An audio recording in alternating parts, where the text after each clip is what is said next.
Welcome to Ryku Radio, where the R stands for Rytelia, the Ku stands for Miku. Hi! Here, we let our tangents go wild, we talk about games and lore, and we just kind of go on and on and on. Hey Miku, what are we talking about today? We're talking about some more artifacts! Woo! I can't remember what part this is, but I'm assuming 3 to maybe 4. Part 3 or 4, don't know, lost track! I think we are on 3 because we had the basic artifacts and then going over like basics of artifacts. Back when we had to re-record, we had Mondstadt last time and just the overworld 4 to 5 stars. So now we're on Liyue, 4 to 5 stars. Sound right? Yeah, so that's about 3 parts. Yeah, that sounds accurate so far. Cool. Yeah. So, yes, continuing on to Liyue! Before we get the land of super... Geo, the land of contracts, the land of Rex Lapis. Yes, that son of a... And the first cat of the day! Yeah! Oh. Oh god. We've got 3 more! We are Just starting to get out that out of the way. beautifully. Starting out strong this episode, that's for sure. Before we get into the nitty-gritty with the artifacts, I want to give this disclaimer. There will be some lore spoilers, there will be some more technical things that we're talking about. Anything that is going to be, like questions about artifacts, how you use them, where you get them, please refer to the very first video for artifacts, which was episode 2. We go into basics of, like, the grind, how to get, pairing up, stuff like that you need to know kind of from the beginning, but really more so once you get to moderate to advanced in the game, just so that you can better prepare. We're going to be going high level on all of the artifacts for Liyue today, which there are 8 today. Miku is going to take the aesthetics portion of it and going over the bonuses, and I will be going over the lore. Because, you know, I kind of like lore and history. Also, aha! You cussed! I'm not alone this time! Hey, you're never alone. I always got you. Yeah, but it feels like at least 3 to 4 cats in, and then you cuss. You know, I might just have a little bit better self-control, no big deal. Hey! I have better self-control at work, okay? Okay, at my IRL gel, I have better control at work than I do here because I'm talking to you and I'm off the clock. You know, I get that. I get that completely. I'm the exact same way. Exactly. So the brain's like, oh, I don't have to cuss. I don't have to watch my cussing anymore. Oh, Jesus. Sorry, I started giving you a warning. I didn't realize that was going to be quite so aggressive. Oh. Oh? I hear sirens outside. That's not good. I'm near a fire station, not that close, but I can hear them. Maybe something is about to go down. Or something did go down. Went down. Well, let's just hope that everyone is safe. That's the most important thing. Exactly. We are here for safety and hopefully that everyone is okay. Yes. Anyways. Let's get started on the artifacts before we get more distracted than we normally do. Because I feel like we have high energy today compared to last time, and it's like we need to refocus that energy onto our artifacts. Yeah, I may or may not just have finished my energy drink, so I am definitely going. Oh, God, that's terrifying. And I thought me on an energy drink was terrifying. Your energy drink is significantly less energy than my energy drink, so... Hey, but mine is delicious! Yes, your VA ones are great. I have had them. I love them. But yeah, they're like a soda in comparison to mine. It's a little bit more highly caffeinated, but it's 50% it's 50% juice. But I love my juice. I love the juicy juice. Anyways, back on track because we haven't talked about the actual game in several minutes now. Okay, let's go. Yeah, so we're gonna start with Liyue, going back to the 4 to 5 stars still, because that's about as high as you're gonna get in this game for artifacts is 4 to 5 stars. Currently, yes. The 4 to 5 stars are gonna be the highest. Now, the first place that we will be going, are we starting at the Hidden Palace, Miku? Wherever Lava Walker is. Yes, that's the Hidden Palace of Zoo Formula. I hate that domain so much. Why? I have issues with it, okay? It takes me forever to grind a good artifact from that place, even more so than the other domains. I can understand that. With you working on your D-Luke and me working on my Klee, I've definitely been in that one quite a bit. I have found since they released the artifact boxes, I just do all of that for that one now. Yeah, this was before the artifact boxes, and that was still a pain. Yeah. My domain for that is the Forsaken Rift for Mondstadt talents, because no. Yeah, but I'm always there with you, so it's not as bad. I've been going a lot with Garrick the last week just because of the event that's been open, and my Klee can only do so much. Yeah. That's why my Shogun rocks. That's a whole nother tangent, but let's continue. Anyways, we'll start with the Lava Rocker, Woo. which is a lovely, very golden, fiery 5-piece set. Like, there's a lot of flame details into everything and a lot of gold to go with it to reach that, like, nice little tip of the flame that's, like, a nice orange. I do see that. That is gorgeous. I love how it all just... Every piece just looks like it's on a golden fire. It's beautiful. It's so pretty. Very much so. So, with the 2-piece artifact, we have the pyro resistance increased by 40%, and then the 4-piece increases damage against opponents affected by pyro by 35%. Ooh. So, it sounds like if you need a little pyro resistance and a little bit of pyro damage, this set might be a good one for you. Well, that is very handy. Very much so.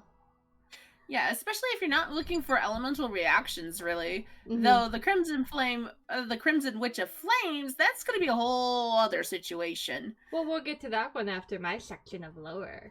Yes, let's go with the lore. Let's dig deep. So, basic lore on this one. It tells the tale of a man who was banished to the Sea of Ashes. He walked alone until he met a phoenix, who was also alone. And it goes through the story of how the two kind of intermingled. The thing that I find really curious about this is if you dive a tiny bit deeper into the lore, there's a lot of this that's in Latin, which is really kind of cool because I love language stuff. But the Miku pop quiz. Do you know which character has a phoenix intertwined into some of their background stuff? I want to say D-Luke, but I feel like that's wrong. Let's see. Let me double check.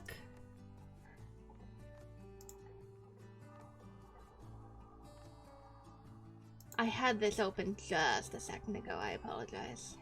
Well, that's it. I failed my quiz. God damn it, I do nothing.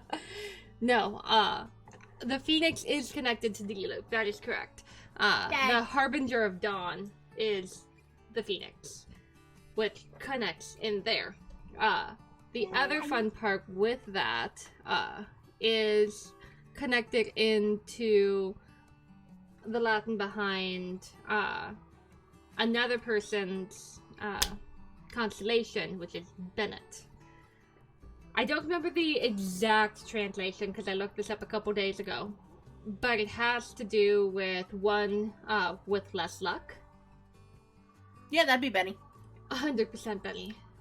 Poor good boy Benny. Oh, how exactly was it? Let's see.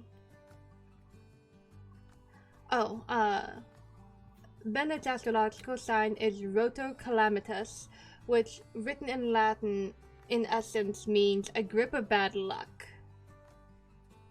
Wait, you said calamitous? Rotus Calamitas. Or Rota Calamitas.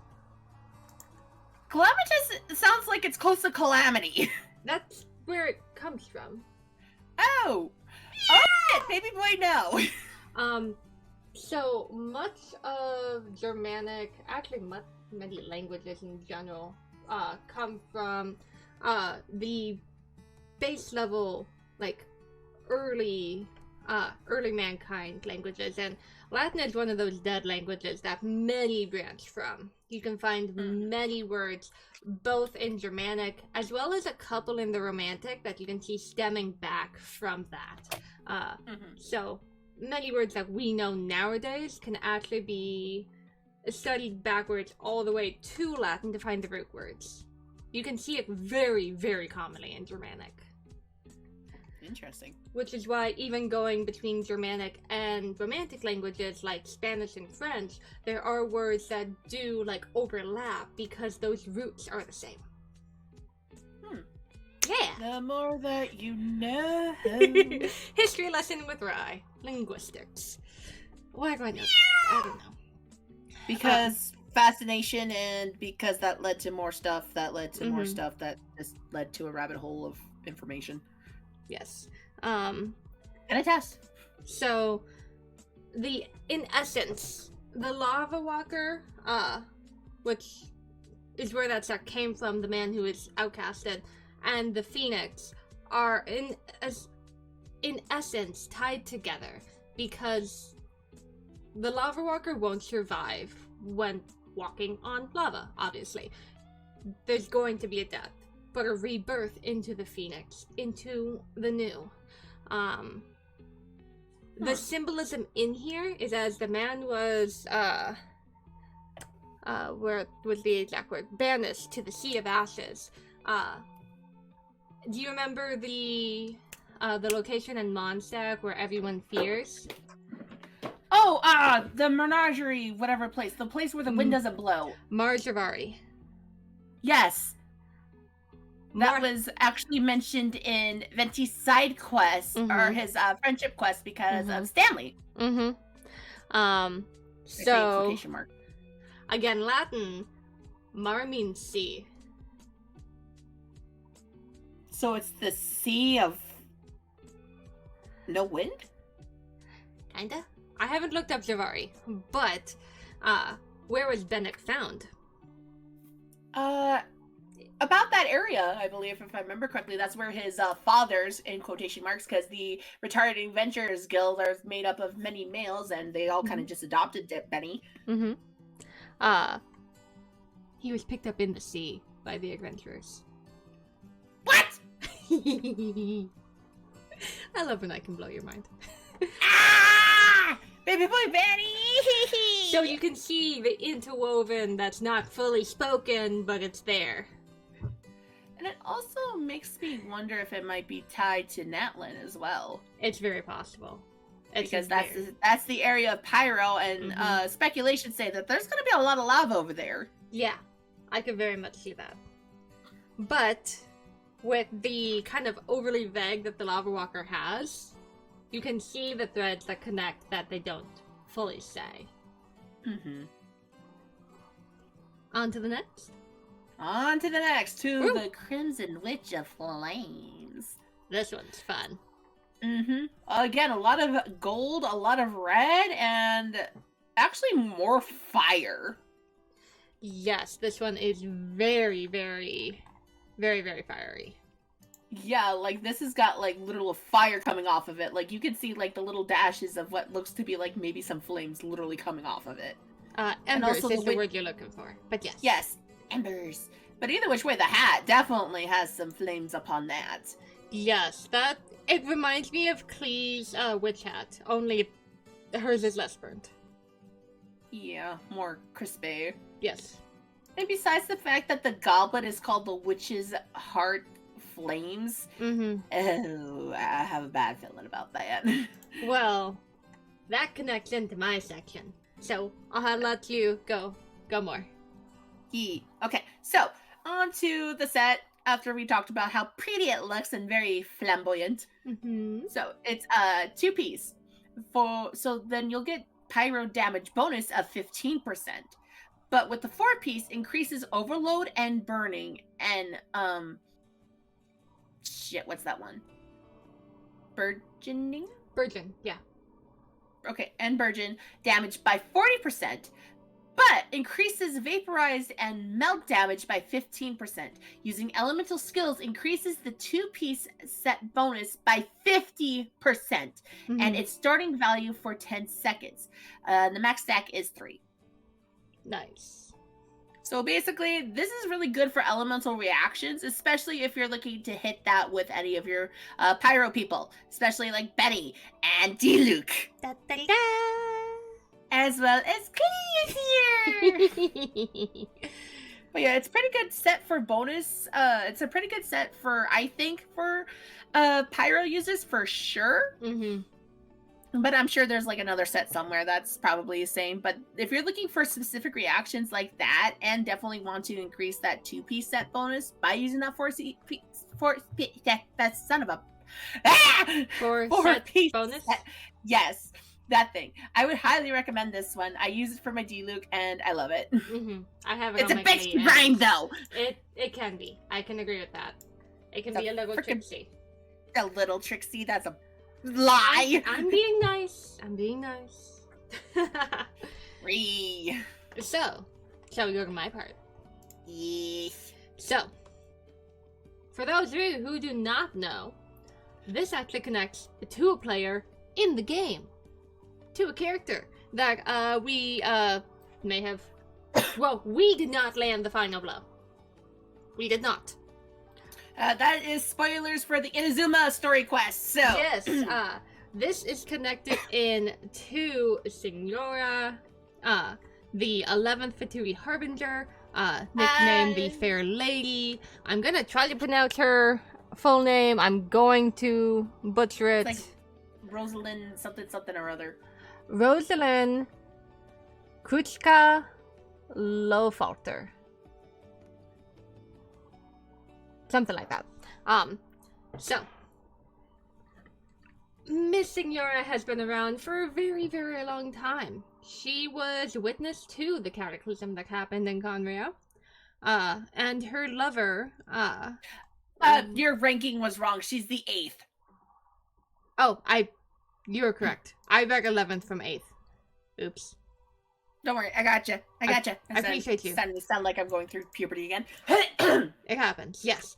Yes, brain did not read past the E and ending with the H. So, I was 100% wrong. Thank you, Miku.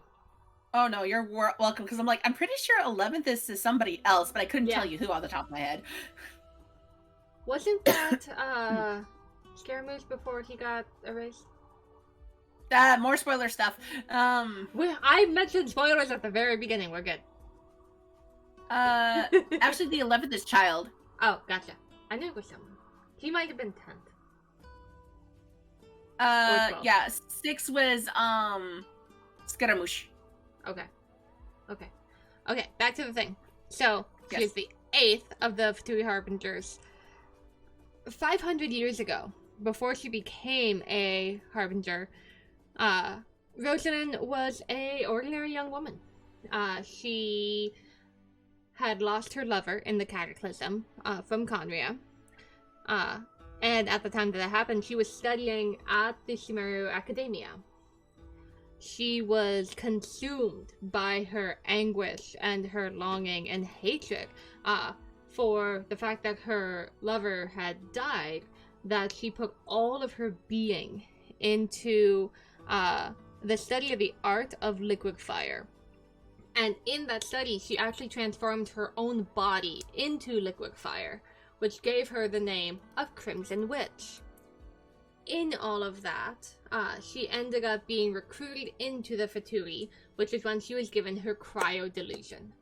So that's why she starts as cryo, and then when she, in the boss fight, and then when she fully unlocks, she goes to the Crimson Witch, and that's why she can transform into tornadoes and appear across the room and turn into fire butterflies, because her body is no longer a physical form, it is liquid fire.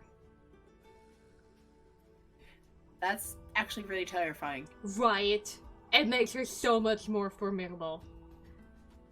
Yeah, we still kick it with none.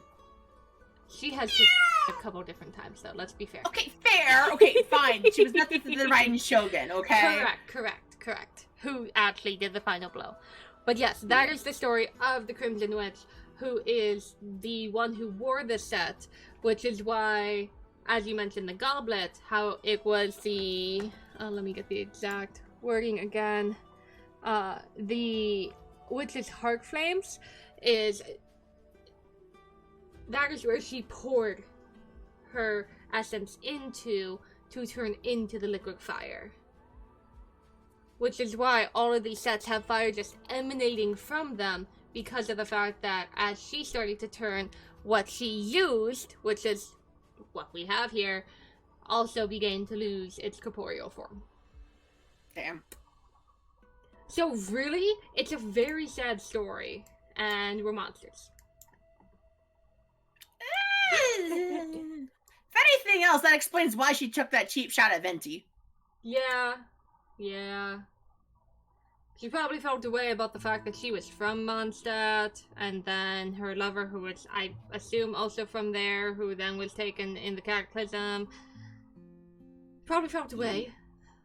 Yeah, I'm pretty sure if my god was in front of me, I from whatever region I was from, I'm pretty sure I would probably take a cheap shot at them too. Yeah. I mean, just saying. That's fair. All right, so shall we move on to the... Yes. Okay. So to the noblesse? Yes, the next domain that we will be talking about is Clear Pool and Mountain Cavern. Yes. So this is the noblesse oblige. So it's very your colors. Yes. Lots of blues, lots of whites, lots of pretty little gold stuff. Yes, it is very, very reminiscent of nobility. There's hints of French in there, especially in the mask. That's very masquerade. Oh my god. Farina. Yeah? Has the exact same colors. Yep. God damn it! How did we not see that coming? Ah! God, the game and the little details. Oh my god. Mm-hmm. Ah! You know, I was gonna cover that and blow your mind, but... I was just like, holy cow. Well, you said little French, and I'm like, oh my god, it's Farina!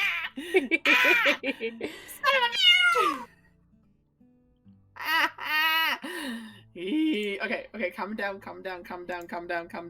Anyways, let's move on to the 2-piece and the 4-piece. So Cool. For the 2-piece, you'll get elemental burst damage plus 20%. Mm-hmm. But for the 4-piece, using an elemental burst increases party members' attack by 20% for 12 seconds. Sadly, this unfortunately cannot be stacked. Yeah, that is the sad piece. But dude, if it was stackable, holy hell, will there be hell to pay for anybody that pisses you off? Yeah. The Electron looked at me funny. Elemental burst, gone. I do see that the 2-piece bonus doesn't affect buffs provided by elemental bursts, like the one from Zhao's Bane of All Evil. So there are still stackable things with it. It can't be stacked on itself, if I'm reading correctly. Except with Tenacity of the Millilith, which we'll talk about that later. Yeah, that's another one on our thing. Yeah. We've got a list, people. We actually do have a list. We do. We might not have a full plan for the list, but we got a list. We got a list! We love some lists here. Yes. Anyways, Okay, shall we go to my side? let's go to the lore time. Cool. So as I kind of gave the tiny little bit of sneak preview, Noblesse Oblige is actually French. Let me get the exact translation. It is a French expression that translates to nobility obliges, and it refers to the idea that with title and birthright should come obligation to serve your community and to make sure that you can help those who have less. Sounds like something the Lawrence clan needs to pick up. It's funny you mentioned the Lawrence clan. Eula wears the symbol of the noblesse on her character. What? Yep. Oh, you're right! Uh-huh. It just blew my whole mind, like, wait, what? And it's like, oh, wait, she knew! So, this connects also into Fontaine a little bit with that whole structure that they have there, the nobility in Fontaine being far higher and far more prominent than in any other nation that we've seen so far, minus maybe Inazuma, but that's more Japanese structure rather than European structure, which is very, very different. But yes, that is the quick of that. But yes, connects directly to Eula. And also you can see it throughout Fontaine and stuff as well. And now that I look about it, if you actually change that dark blue into a much lighter blue, it almost matches her. Correct. Also, if you look at the pocket watch at the very top of it, that kind of looks like Freena's hat. Yeah, I'm gonna stop blowing my own mind right now. We're just gonna move on to the blood-stained chivalry. Beautiful. Oh my god. Oh wait, this is what we had mentioned last episode that is going to tug on our heartstrings. You got goody! it. You got it. Oh, goody. So, the blood-stained chivalry. 2-piece physical damage bonus plus 25%. So, for the 4-piece, after defeating an opponent, increases charged attack damage by 50%. And it reduces stamina cost. Oh my god, let me reread this from the top because I'm tripping over my words today. Okay, so 4-piece, we're starting over again. After defeating an opponent, increases charged attack damage by 50% and reduces its stamina cost to 0%, or to cost to 0. So, stamina bar, that little thing that pops up when you gotta use stuff. It's gonna cost 0 for 10 seconds. Also triggers with wild animals such as boar, squirrel, and frogs. Huh. So that boar better watch out when he's trying to charge you. Especially the one in Liyue. That boar. I think there's a couple of boars that try to charge you after getting startled, and then it's just like, oh. No, but that one does every single time you warp right by the bamboo patch by Chincha. Oh yeah, there is that one, and I think there's another one. There's a spot in Mondstadt that does the exact same thing too. Oh, fun! Little turds. Right. So that boar better watch out. It better, 100%. All right. Well, there goes my set. So I guess it's my turn. Yeah. Okay. So, before the Bloodstained Knight became known as the Bloodstained Knight, he was known as the White Knight, as a noble-born member of the Knights of Favonius, and served under Arun Dolan? I might have butchered the name, I apologize. But this was 500 years ago. So, right around Cataclysmic time frame. With that, couple of just quick things to note. Let's see. The knight had a younger brother who lived and died in Sumeru. Let's see. That brother was also vision impaired, if I'm reading correctly. Now, the knight was a very stereotypical chivalric knight in the beginning of his splendor, let's say. I don't have a better word for it right now. Saving damsels, which leads us to the maiden beloved, taking care of evil where it may fall. But there is one point when, after he came to a realization, that there was no place in the world left for him. And he went to an ancient fallen kingdom, intending to do battle against monsters there until he fell. to be the ultimate chivalric sacrifice. In going there and realizing the plight of the monsters and of the people cursed there, he then swore allegiance to fight with them to help them get their ultimate justice. And in doing so, he pledged himself to the Abyss. Oh. Yeah. And thus became the Bloodstained Knight. I wonder if we'll actually ever, like, see the shell of the Bloodstained Knight. It's possible. Let's see.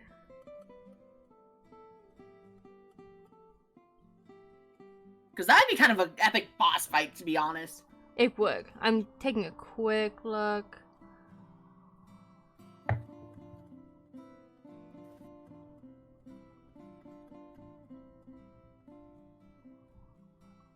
I'm not seeing any note of his death, at least in the weekly that I'm on.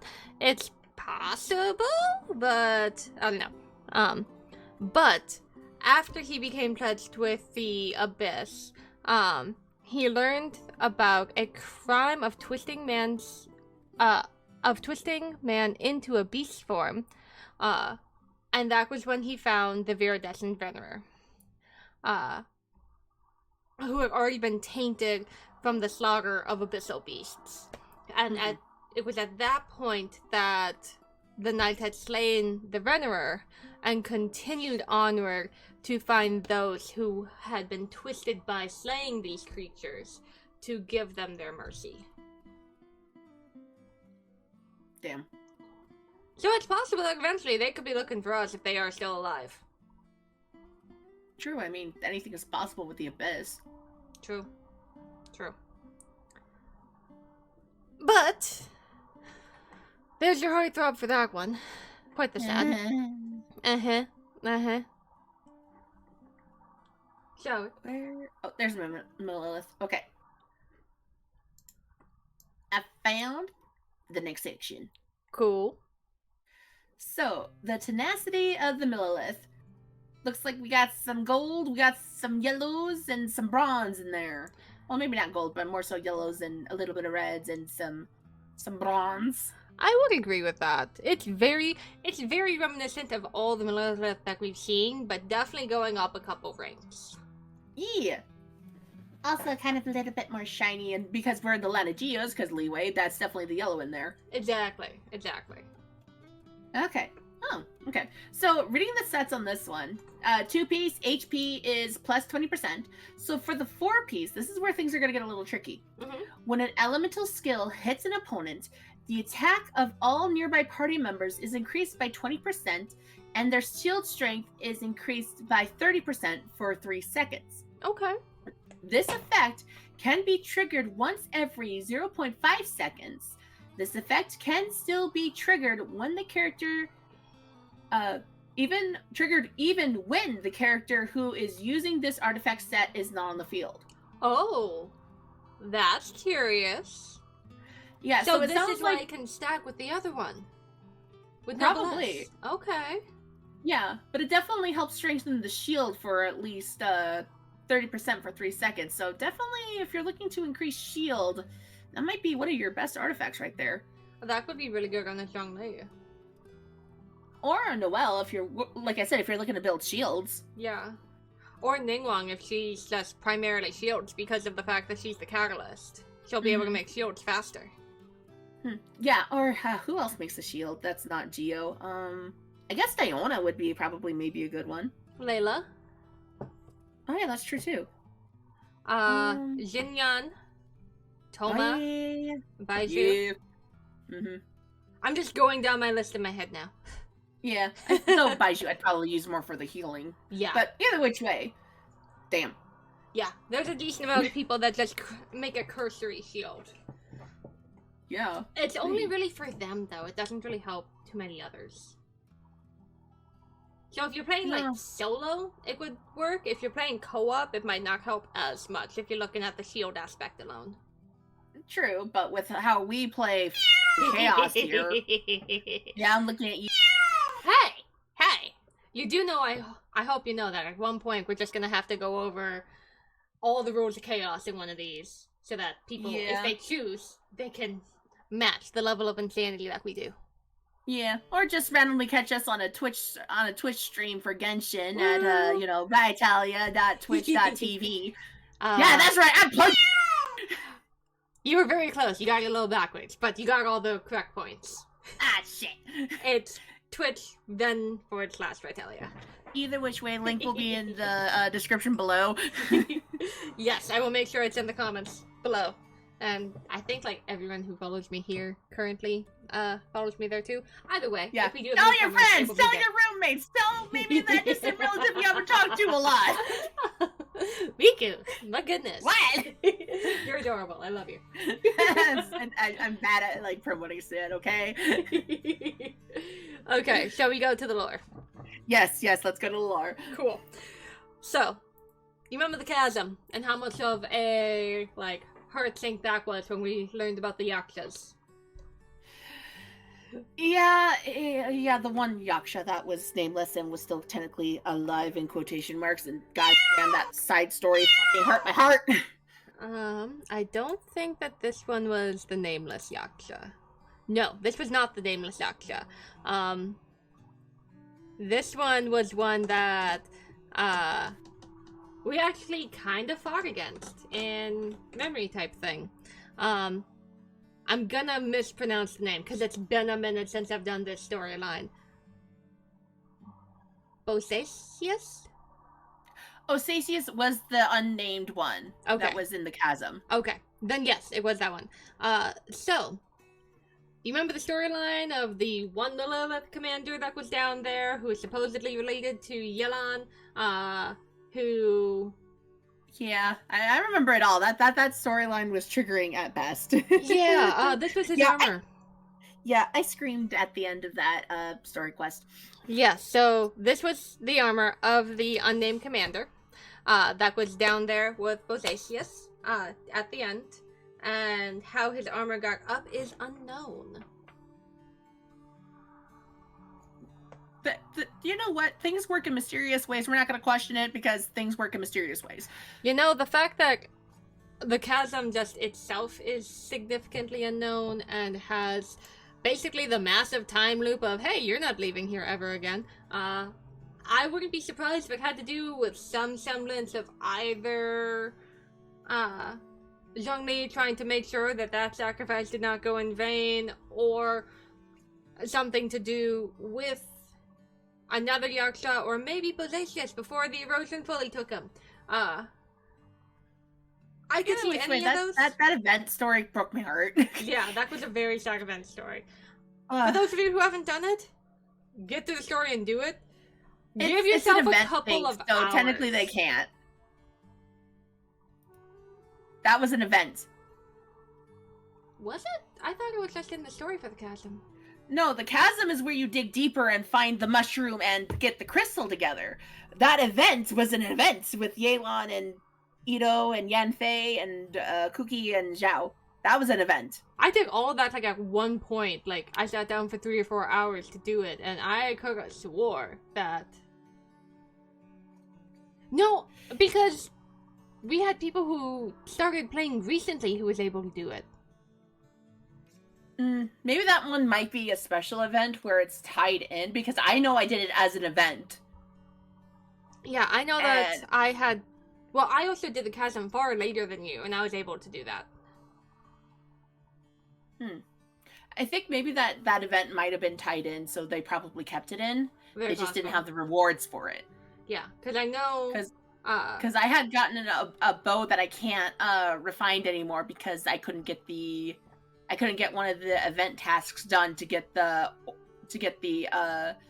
I think it was like some sort of like ointment to put on the bow. Okay. So now I'm stuck on refinement 3 and I can't get that up anymore.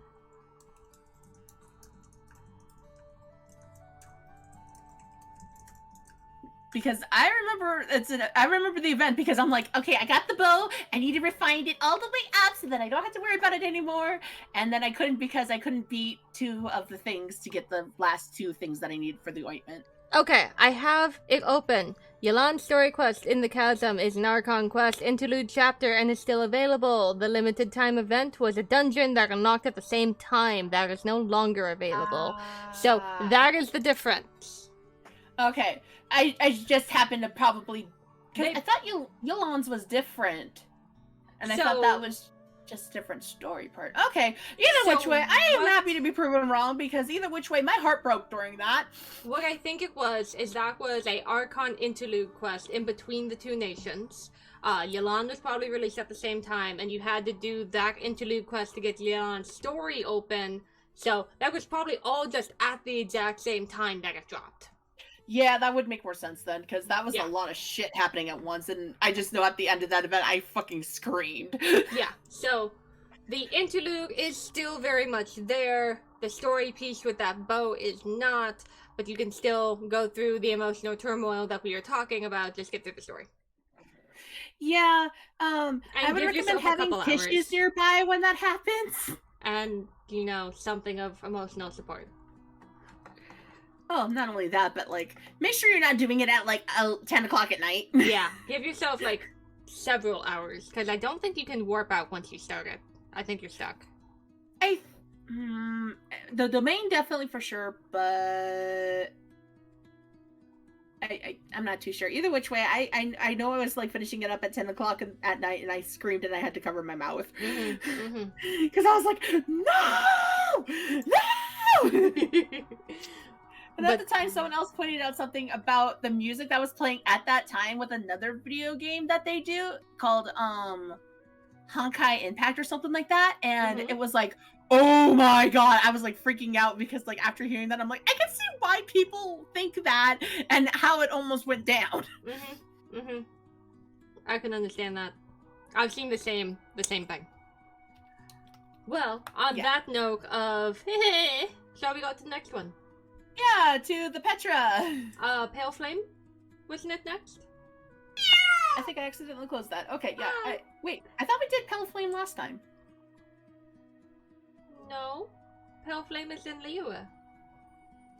I thought Pale Flame was at the mountain, because that's very Fatui.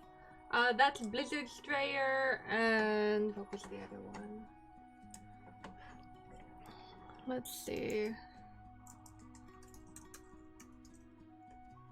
Because I have the Petra left, and then the retracing Bolide left. See. It was the Heart of Depth and Blizzard Strayer at the peak of Vindagar. Vindagnir. Oh. Excuse me. So yeah, Pale Flame. Lots of your colors again. Except more silvery than a white. Correct. It's so pretty though. And we also got some Fatui markings on the frickin' watch and the cup. Huh, I wonder why. Something tells me we're about to find out as soon as we get to your lore part. So, anyways, 2-piece. Physical bonus damage plus 25%. But when that 4-piece comes around, when an elemental skill hits an opponent, attack will be increased by 9% for 7 seconds. This effect stacks up to 2 times and can be triggered once every 0.3 seconds. Once 2 stacks are reached, the second set effect is increased by 100%. Nice. So I guess that might be another good set for Eula. It definitely could be. It's not one that I've thought about for her, but it definitely could be. Samesies. Well, she is definitely a physical DPS, that's for sure. Yes. So, what do you have to tell us about this guy now? Yes, so... I looked a little bit closer. Almost all of the parts have the Fatui symbol on them, so it's not just the 2. Well, the 2 most noticeable. Yes. Smart butt. Duh. It's me. So, the quick of this. This set ties directly to one of the Fatui. We have not directly met this one, however, we have seen in a cutscene or 2. This one is the Jester, Piero. The fun thing with the Jester is the fact that he was the very first Harbinger And he has star pupils like Kaya and Dainsley. Are you saying he is Condrian? Yes. I have a theory that he's Kaya's dad, but that's just me. I think that's a lot of working theories for a lot of people. Yes, that is definitely a theory that's out there. It would make sense for a couple different reasons. But yes, this set directly ties into Piero very bluntly. Like, there's no hiding this at all in the lore. It definitely connects in. But if you think about it, if Piero was taking, for my working theory, if Piero was taking his son Kaya from Sumeru, from his mother, to Mondstadt to drop off at the Dawn Winery, where he would pass through in the land would line up with Ridgewatch for where the Paraflame is located. It would make sense that he would have to pass through the Academia, which he would have met both,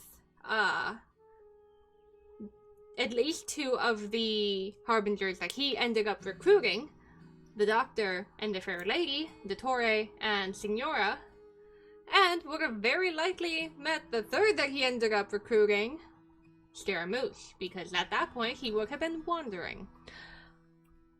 So, just my working theory, but it all very much clicks in head. The whole thing with this character in specific is he's very Italian. Piero, is a,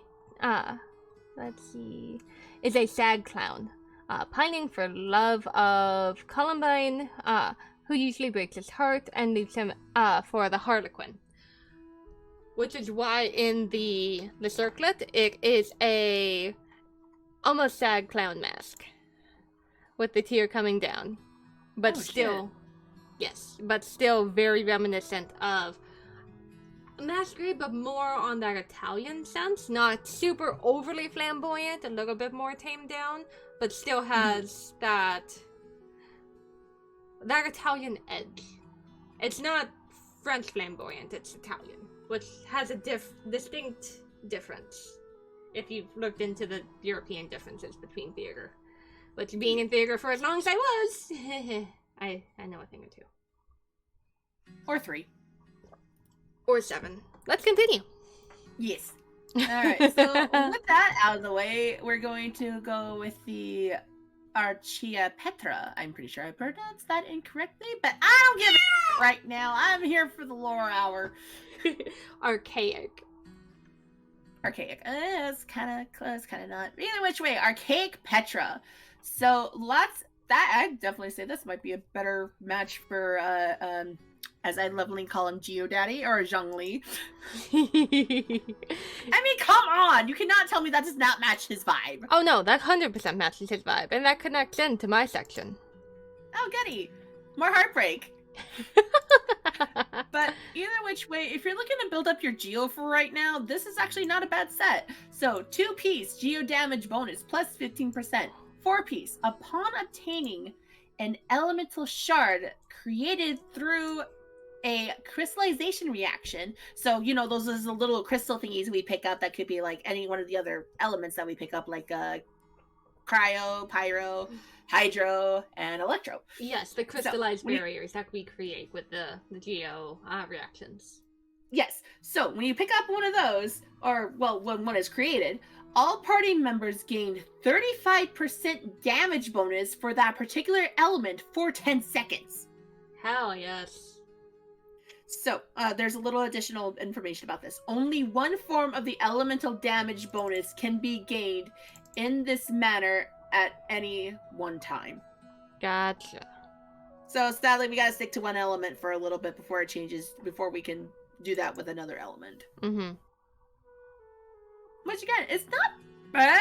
I mean, it could be better, but still, if you're still starting out on Geo stuff, I think that might be a good pick. Oh yeah, that's what I currently have on my Ningguang. Nice. And then I gotta get to the next stuff. So is it my turn? Okay. Yeah! Cool. So, this artifact set is in the domain of Guyun, which is very fitting for its backstory. So, as we have warned several times in this, spoilers, the Guyun Stone Forest was created by Zhongli in trying to... What is the correct word? To chuck some giant spears? Well, that was the end result, of chucking giant spears. But it was to subdue the Lord of the Oceans that we end up fighting at the end of the Liyue storyline because he gets free. Oh, you mean the Vortex dude? Yeah, Vortex dude. Osile. Yeah, Osile. So, in attempting to subdue this ancient old god, Zhongli was not strong enough in his own, so he was able to fashion a stone bird, give it life, and give it a spear made of jade and stone. The bird had then used said spear to help Zhongli take down the Osio and subdue him underneath the rock spheres that he created in order to, make it so that Liyue Harbor would be safe. Now, that bird was not able to survive through the encounter, and the spear itself was then given to another polar muser that is very near and dear to Zhongli, and that would be Zhao. Because... Baby boy Zhao! Who's actually technically supposed to be a bird too, so therefore it works. Exactly. But the remaining bits of the stone bird turn into the archaic Petra, which is why the mask, while still looking very Geo, has very bird-like features. Oh, I guess because the nose is like a little bit of a pointed beak. Mm-hmm. Or maybe... No, I think that's the only way to see about it, because I thought the eyebrows kind of look kind of wingish. A little bit. But, I don't... But yes, either which way. This was a set created from the clash between Zhongli and Osile that got that god subdued and created the Guyun Stone Forest. Interesting. Yeah.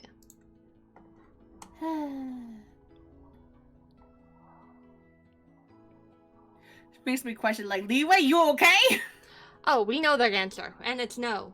It's no. So, I guess on to the last and final piece for this section. Correct. Alright, so to the retracing Balige, something. Believe? Belide? Either which way, we're just gonna call it retracing for shortness because of less confusion. I kind of really like it. It's really pretty. It's very pretty. It's very kitty. Not only that, but the sparkles kind of make me think of, like, fireworks. That's very, very fair once it connects to my side. Oh my god, when I look at it more, it makes me think of Yoimiya. There was a lot of thoughts of it being connected to Yoimiya when it was being released. A lot of them. Well, not only that, but the color scheme, the sparkles, it definitely has, like, the orange and red of a pyro. Oh, completely. And also the plume is arrow. Oh, 100%. So yeah, that definitely makes me think of Yoimiya, for sure. Well, the goblet looks exactly like her little goldfish thing. So, it fully connects. I agree with you. Yeah, and the hairpin actually looks like a little hairpiece that she has on her. Mm-hmm. So anyways, speaking of, well, since we're still in kind of the Geo-esque territory, this one actually talks about increasing shield strength. So let me get to that.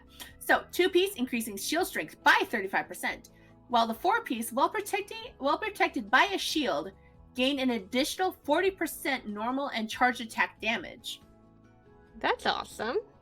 Yeah, so basically, if you got a 4 set on and you're protected by a shield, ooh, 40 more % damage for normal and charge attack. Let's go. That is awesome. That's very handy. I'm scared to find out what's gonna happen when you tell me about the story about these set.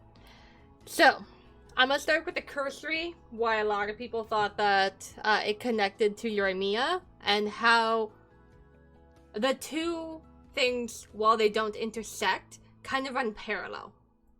Okay. So Yorimiya's whole thing is about fireworks and festivals and celebration and energy, correct? Pretty much. So the retracing set is told from the perspective of a child, a young boy, but during the summer festival in Inazuma. So all the things that Yorimiya stands for, and it's like her whole passion, is the memories from this boy. So they're not connected in any way, shape, or form. But they go in the same level of passion and the same, like, kind of sidestepped feel, because it's both festival-based, the summer festival, which is where a lot of those fireworks would be displayed. Yorimiya even brings up that is their busiest time of year, is right before the summer festival. Mm-hmm. So, while it wasn't connected at the time, there might have been some inspirations that was put into both pieces that connected, like, aesthetically, because it wasn't long before this was, like, after this was released and people started doing this when Inazuma started coming out, that people were making connections to this set, thinking, oh, this is Yorimiya's, when actually this isn't actually an amazing set for Yorimiya. That being said, you can make any set work for someone as long as you're, playing your cards right. Some ones get a little bit trickier, if you are, like if it's a specific set for a elemental reaction type thing, but that's all in how you're setting it up. Yeah.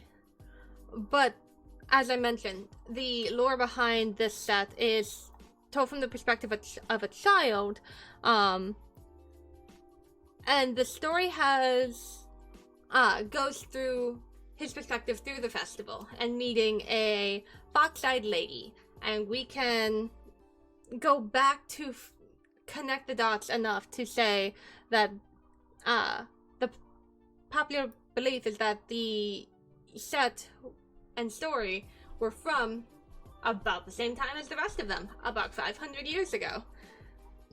With that, it would connect into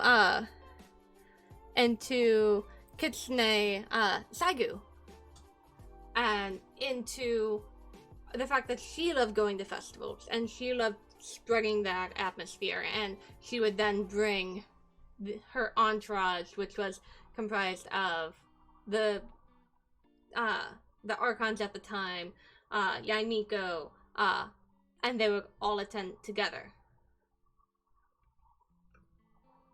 But it would have to have been when the Kitsune was still alive, and that would have been before everything went crazy with the Cataclysm. While she was not there for that, she was slain in that time frame by the monsters that invaded Inazuma. Consumed by a dark will, and both her body and memories were broken down and turned into filth. Exactly.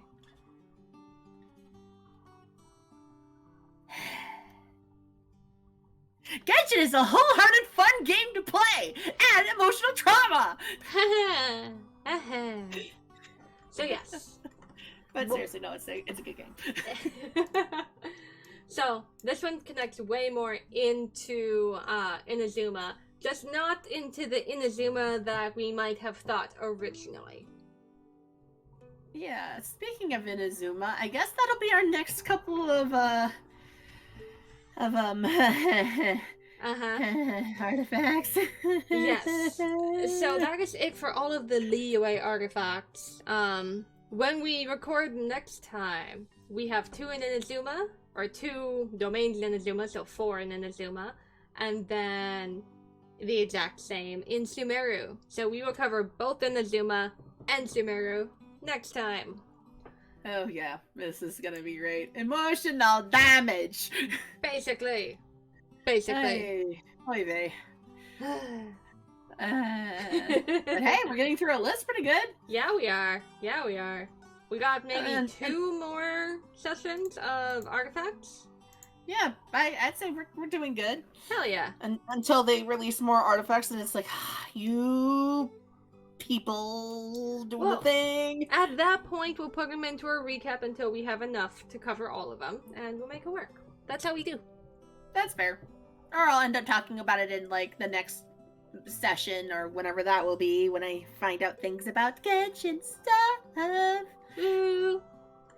Cool. Because I'm the one that likes to watch the videos when they come up with the specials for the videos and all that fun stuff. And then I'm the one who gets yelled at because I never watch it until like the day before everything goes live.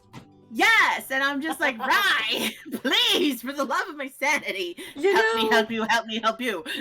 This is why we need to do the Ryku radio on this, because then it forces me to do the research. Yes, it does. This is definitely why we do this together here on the of Tubes. Exactly. But Miku, thank you so much for being here. I appreciate you. Always a pleasure.